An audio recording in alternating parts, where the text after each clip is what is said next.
بچه‌ها چطورید؟ بیاید با هم دیگه آماده شیم تا خواهرمو ببریم بیمارستان که گچ دستش رو باز کنیم. خب این آخر کاریم یه دونه خاطره رو دست آبجیم نوشتم. بچه‌ها لایک، کامنت و سابسکرایب فراموش نشه. مرسی ازتون. خب بچه‌ها من که حاضر شدم بزن بریم. اینجا هم که تو راه بودیم، بعد از اینکه رسیدیم رفتیم تو سالن انتظار که نوبتمون برسه.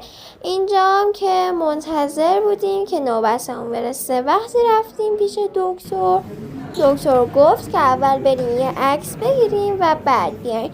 خواهر منم رفت برای عکس گرفتن از دستش.